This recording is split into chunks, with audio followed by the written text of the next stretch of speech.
من یتق اللہ یجعل لہ مخرجا، کہ تقوی اختیار کرے گا ہم اس کے لیے ایسا راستہ بچ نکلنے کا بنائیں گے کہ ساری رکاوٹیں ہٹا دیں گے ہم اس کے راستے سے۔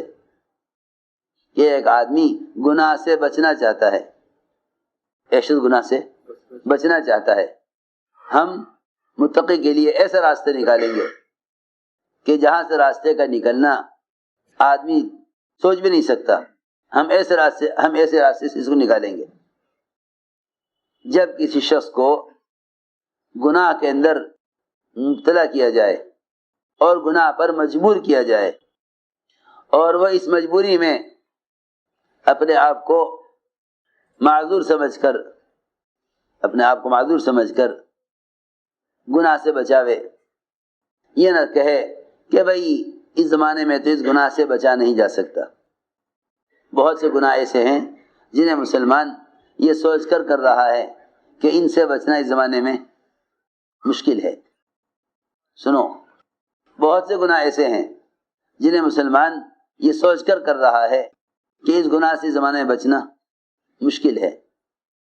بعض ایسے گناہ ہیں جو کبائر تک لے جاتے ہیں، کیونکہ کبائر کا سلسلہ صغائر کے ساتھ ایسے جڑا ہوا ہے کہ بعض چھوٹے گناہ ایسے ہیں کہ ان کو اگر کر لیا گیا تو وہ چھوٹے گناہ بڑے گناہوں تک پہنچائیں گے، چھوٹے گناہ بڑے گناہوں تک پہنچائیں گے۔ بعض ایسے صغائر ہیں کہ ان کا تعلق کبائر سے بہت زیادہ ہے۔ یہ نہیں ہو سکتا ان گناہوں میں کہ آدمی چھوٹا گناہ کر لے بڑا نہ کرے، چھوٹا گناہ کر لے بڑا گناہ نہ کرے، یہ نہیں ہو سکتا۔ تو جو صغائر سے نہیں بچتے وہ کبائر کے اندر مبتلا ہو جاتے ہیں۔ تو بہت سے گناہ ایسے ہیں کہ مسلمان یہ سوچتا ہے کہ اس گناہ سے بچنا اس زمانے میں ممکن نہیں ہے، جب یہ سوچ لیتا ہے کہ بچ نہیں سکتا تو پھر اللہ تعالیٰ بھی اس کو بچاتے نہیں۔ اور اگر وہ بچ کر نکلنا چاہے، یہ نہ کہے کہ نکلنے کا کوئی راستہ نہیں ہے، کیونکہ اگر اس نے یہ طے کر لیا کوئی راستہ نہیں ہے تو اللہ رب العزت اس کی گمان کے خلاف راستہ نہیں بنائیں گے۔ اور اگر راستہ نہ ہوتے ہوئے قدم اٹھا لے، حدیث میں آتا ہے ساتوں آسمان و زمین آپ سے ملا دیے جامیں، اور وہاں کوئی آدمی تقوی اختیار کرے تو اللہ تعالیٰ یہاں سے بھی اس کے نکلنے کا راستہ بنائیں گے۔ یوسف علیہ السلام کو گناہ میں مبتلا کیا گیا۔ انبیاء علیہ السلام معصوم ہوتے ہیں، انبیاء علیہ السلام معصوم ہوتے ہیں، ان سے کبائر کا صدور نہیں ہو سکتا۔ یوسف علیہ السلام کو گناہ کی طرف رغبت دلائی گئی، کہیں بھاگنے جائیں گناہ سے بچ کر، سارے رات دروازے بند کیے گئے، دونوں طرف سے انتظام کیا گیا کہ باہر سے کوئی نہ آ سکے۔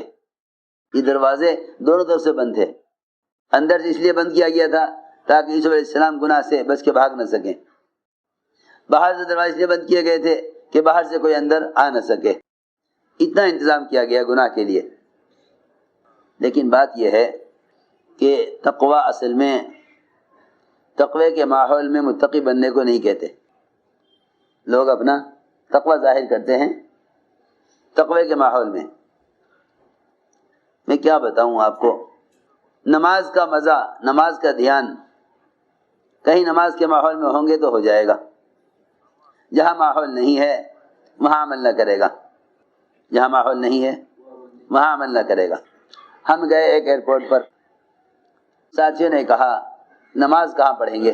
ہم نے کہا ساری زمین اللہ کی ہے، ساری زمین اللہ کی ہے۔ کہنے لگے یہ دنیا کا سب سے زیادہ فحش اور برائی کا اور دنیا کا سب سے زیادہ قیمتی ایئرپورٹ ہے، دنیا میں اس سے زیادہ قیمتی ایئرپورٹ کوئی نہیں ہے۔ یہاں ہر طرف فحش اور عریانیت ہے، یہاں نماز پڑھنا مناسب نہیں ہے۔ میں نے کہا بھائی یہ بات تو سمجھ میں نہ آئی، یہ بات تو سمجھ میں نہیں آئی۔ کہا کہ دیکھو یہاں سے چلو ایئرپورٹ سے اور کسی ایسی جگہ جا کے نماز پڑھیں گے جہاں اچھا ماحول ہو۔ لیکن اس کا مطلب یہ ہے کہ پھر تو ہم عابد ہوئے، داعی تو نہ ہوئے۔ پھر تو ہم عابد ہوئے، داعی تو نہ ہوئے. کیا ہوئے؟ عابد ہوئے کہ کوئی کونا تلاش کر لیں کہیں وہاں نماز پڑھ لیں. داعی تو نہ ہوئے. داعی تو وہ ہوتا ہے جو ہر ماحول میں اپنے عمل سے دعوت پیش کرتا ہے. داعی تو ہوتا ہے جو اپنے عمل سے دعوت پیش کرتا ہے، اس کو داعی کہتے ہیں. یہ نہیں بیان وقت بیان کر لیا، کہیں چھپ کر عمل کر لیا. یہ کیا دعوت ہوئی؟ یہ کیا دعوت ہوئی؟ کہیں بیان کر لیا، کہیں چھپ کر عمل کر لیا. کہنے کہ یہاں تو ہوٹل ہیں اور غلط قسم کی چیزیں یہاں پی جا رہی ہیں. میں نے کہا تو جلدی سے اذان کے، یہ جگہ تو اقامت کے، نماز پڑھیں گے. ساتھی ساتھ تھے، نماز ہوئی. ساری چاروں طرف مرد عورتیں سب جمع ہو گئے تماشا دیکھنے کو. نماز کا سلام پھرا تو ایئرپورٹ کا سب سے بڑا مالک وہ آ گیا. یعنی آپ نے کیا کیا ہے یہاں؟ کہ بھئی یہاں لوگ ناشتے کر رہے ہیں، کھانے کھا رہے ہیں، شرابیں پی رہے ہیں اور طرح طرح کے کام کر رہے ہیں. جب یہ ایئرپورٹ ہے سب اپنا اپنا کام کر رہے ہیں، ہم نے اپنا کام کر لیا. ہر ایک کی اپنی چاہت کی چیزیں یہاں ہیں. ہر ایک کی اپنی چاہت کی چیزیں یہاں ہیں. کہنے کہ یہ آپ کام کہیں اور کر لیتے. تو میں نے کہا یہ جتنے سب بیٹھے ہیں ان سب سے پوچھو کہ تم شراب کہیں اور پی لیتے، ناشتہ کہیں اور کر لیتے، یہاں کیوں کر رہے؟ ساتھی ہمارے کہنے لگے کہ یہاں نماز پڑھنے میں نماز کا دھیان نہیں رہا. ہم نے عرض کیا کہ تم اللہ کے دھیان سے انفرادی نماز پڑھ لو، یہ اس سے امت اسلام کی طرف نہ آئے گی، بلکہ تم اجتماعی طور پر اجتماعی ماحول میں اپنے عمل سے دعوت پیش کرو، اس سے امت اسلام کی طرف آئے گی. کہنے لگے کہ اگر نماز کہیں اور پڑھ لیتے مسجد میں جا کر، بھئی ایئرپورٹ سے تو باہر نکل نہیں سکتے، مسجد یہاں کوئی ہے نہیں. یہ بات ہوتے ہوتے میں نے عرض کیا کہ دیکھو حضرت فرماتے تھے جہاں تم نماز پڑھو گے اللہ تعالیٰ وہاں مسجد قائم کر دیں گے. اللہ وہاں مسجد قائم کر دیں گے. ہم اسے ایئرپورٹ سے گزر کر ایک ملک میں گئے، کینیڈا. 1 مہینے رہے. 1 مہینے کے بعد جب اسی ایئرپورٹ پر واپس آئے تو جہاں نماز پڑھی تھی ساتھیوں نے بتایا کہ آپ کے جانے کے بعد ایئرپورٹ کا عملہ بیٹھا ہمیں لے کر اور کہنے لگا کہ جگہ بے جگہ لوگ آ کے نماز پڑھتے ہیں، یہاں ایک مسجد بنا دی جائے. ایک مسجد بنا دی جائے. 1 مہینے کے بعد ہماری واپسی ہوئی. اسی ایئرپورٹ پر اترے. ساتھیوں کا نماز سے کیا ہوگا؟ میں نے کہا دیکھو جہاں موقع ہوگا پڑھیں گے. اسی جگہ جہاں جاتے ہوئے نماز پڑھی تھی، اللہ کی شان، وہ ایئرپورٹ کے ملازمین نے کہا کہ یہ جماعت کے آدمی ادھر ادھر نمازیں پڑھتے ہیں، ایئرپورٹ پر ایک جگہ بنا دینی چاہیے جہاں نماز ہوا کرے. میں تو عرض کر رہا تھا کہ ہم سوچتے ہیں یہاں ماحول نہیں ہے نماز کا. ارے جہاں نماز کا ماحول نہیں وہیں تو نماز پڑھنی چاہیے. جہاں نماز کا ماحول نہیں وہیں تو نماز پڑھنی چاہیے.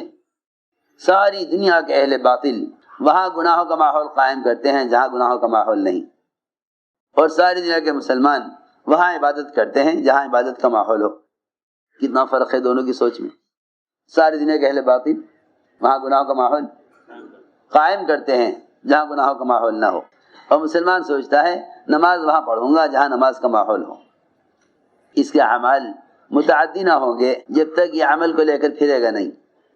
اس کے اعمال متعدی نہ ہوں گے. میں تو صاف کہتا ہوں کہ کونے سنبھال کر بیٹھنے سے اسلام نہیں پھیلا.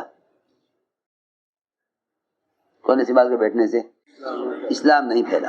کونے سنبھال کر بیٹھنے سے اسلام نہیں پھیلا. صحابہ کرام نے مدینہ منورہ حضور اکرم صلی اللہ علیہ وسلم کی صحبت اور مدینہ کے اطمینان اور سکون کی زندگی کو قربان کیا سارے عالم اسلام کو پھیلانے کے لیے. یہ تھی اصل بات. تو ہم سمجھتے ہیں کہ بھئی عمل کے ماحول میں عمل کریں گے، عمل کے ماحول میں عمل کریں. یوں کہیں کہ نہیں، تم مخالف ماحول میں عمل کرو، تمہارا عمل دعوت بنے گا.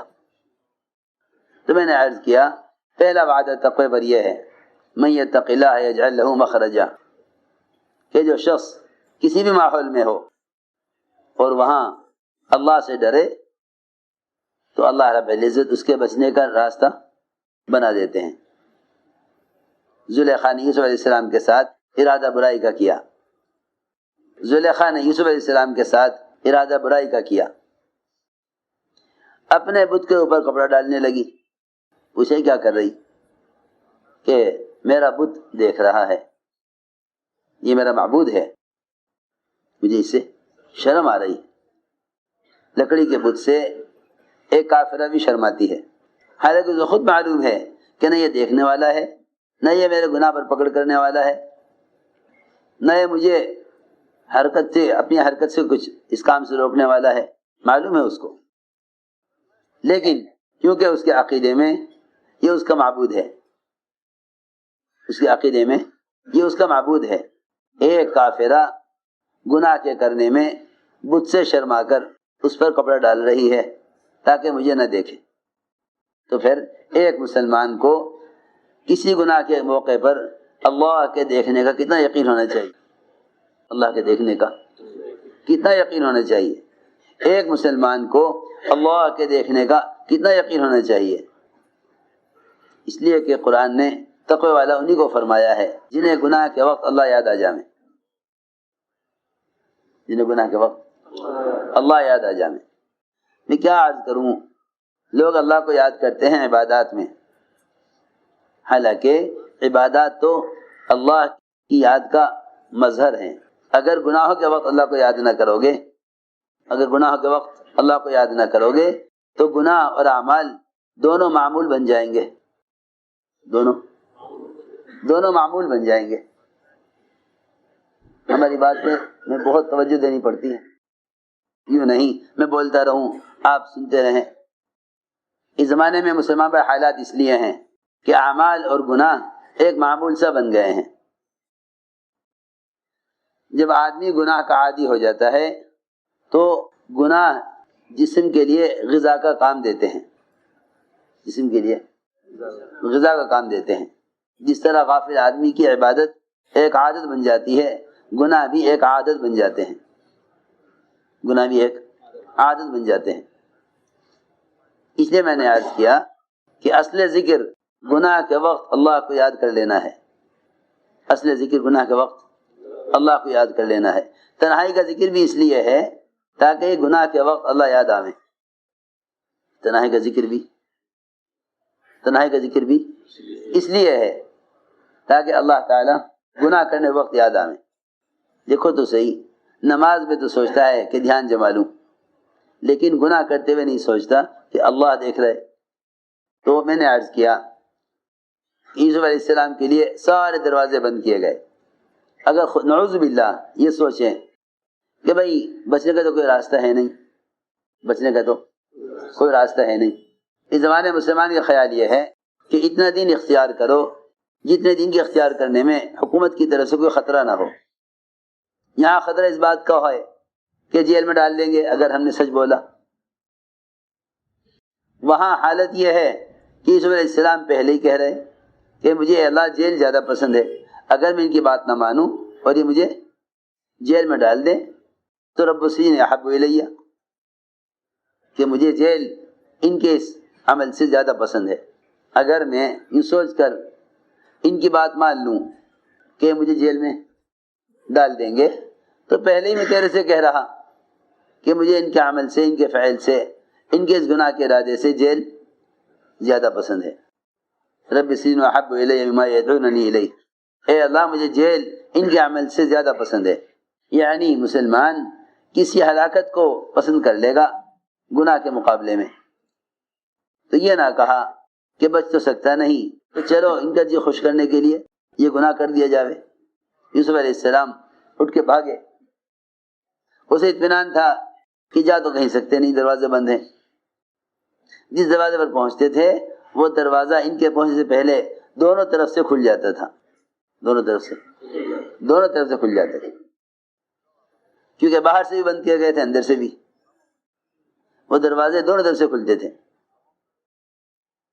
دروازے دونوں طرف سے کھلتے تھے، کہ اللہ کا وعدہ ہے من یتق اللہ یجعل له مخرجا، کہ ہم متقی کے لیے نکلنے کا راستہ بناتے ہیں، متقی کے لیے نکلنے کا راستہ بنائیں گے، من یتق اللہ یجعل له مخرجا، کہ ہم متقی کے لیے نکلنے کا راستہ بناتے ہیں، متقی کے لیے نکلنے کا راستہ بنائیں گے۔